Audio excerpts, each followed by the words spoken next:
வணக்கம் மக்களே. வெறும் வயிற்றுல ஒரு ஸ்பூன் நெய் சாப்பிட்டா அற்புத நன்மைகளா, உடம்புக்கு எந்த கெடுதலும் வராதுங்க. வாங்க பதிவுக்குள்ள போயிடலாம்.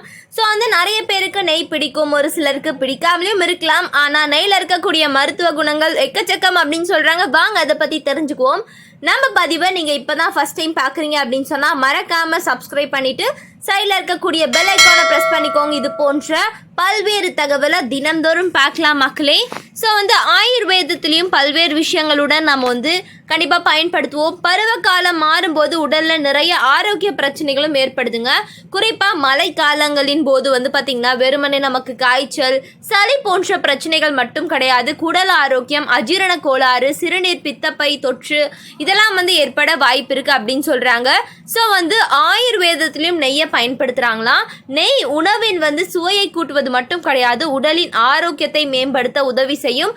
அதிலும் குறிப்பாக மழை காலத்தில் நெய்யை உணவில் சேர்த்து கொள்வது மிக அவசியம் அப்படின்னு ஆயுர்வேதம் அறிவுறுத்துகிறது. ஆயுர்வேதத்தில் நெய் என்பது நமக்கு பல்வேறு விஷயங்களுக்கு பயன்படுத்துகிறாங்க. உடலுக்கு தேவையான அந்த இம்யூனிட்டி பவர் அது மட்டும் கிடையாது, மழை காலத்தில் ஜீரண ஆற்றலை மேம்படுத்துவதற்கு மிக சிறந்த பொருளாக நெய் இருக்குது. நெய்யில் பார்த்தீங்கன்னா வெப்பநிலை அதிகம் என்பதனால மிக எளிதாக ஜீரணமாகும் அப்படின்றாங்க. வயிற்று பகுதியில் உண்டாகும் வீக்கம் மற்றும் செரிமான மண்டலத்தை ஆரோக்கியமாக வைத்திருக்கவும் நெய் உதவி செய்து. குறிப்பாக குடலுக்கு நன்மை செய்யும் நல்ல பாக்டீரியாக்களுடைய வளர்ச்சியை ஊக்குவித்து உணவில் உள்ள ஊட்டச்சத்துக்களை பார்த்திங்கன்னா குடல் சரியாக உறிஞ்சவும் உதவி செய்து அப்படின்னு சொல்கிறாங்க.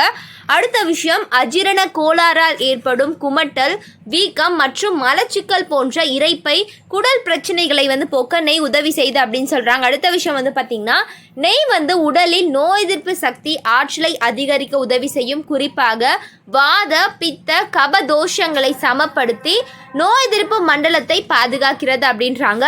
நெய்யில் உள்ள vitamin A, vitamin D, vitamin K மற்றும் ஒமேகா 3 கொழுப்பு அமிலங்கள் அதிகப்படியான ஆன்டி ஆக்சிடென்ட்கள் ஆகியவை நிறைந்திருக்கிறது. இது பருவ காலங்களில் நமக்கு ஏற்படக்கூடிய சளி மற்றும் காய்ச்சலை எதிர்த்து போராடும் ஆற்றல் கொண்டது. அதோடு அனைத்து ஊட்டச்சத்துக்களும் சேர்ந்து நோய் எதிர்ப்பு மண்டலத்தை பல்வேறு நோய்களிலிருந்து பாதுகாக்கிறது அப்படின்னு சொல்கிறாங்க. மழை காலத்தில் பொதுவாகவே தலைமுடி பிசுபிசுப்பு தன்மையுடன் இருக்கும். என்னதான் நம்ம ஷாம்பு போட்டு குளித்தாலுமே இந்த பிசுபிசு தன்மை குறையாது. அதற்கு நெய் மிக சிறந்த தீர்வாக இருக்கும்.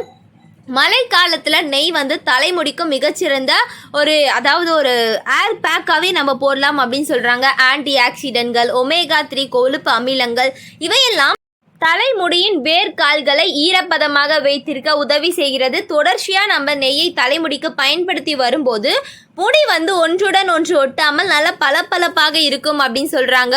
ஸோ அது மட்டும் கிடையாது, சருமத்திற்கு கண்டிப்பாக நம்ம பயன்படுத்தி இருப்போம். சருமத்தை ஆரோக்கியமாக வைத்திருக்க உதவி செய்து முகப்பருக்கள், அதனால் ஏற்படும் தழும்புகள் ஆகியவற்றையும் போக்குது. இது போன்ற பல்வேறு விஷயங்களை தினந்தோறும் பார்க்கலாம். மறக்காமல் சப்ஸ்கிரைப் பண்ணிவிட்டு சைடில் இருக்கக்கூடிய பெல் ஐக்கானை ப்ரெஸ் பண்ணிக்கோங்க. நன்றி, வணக்கம்.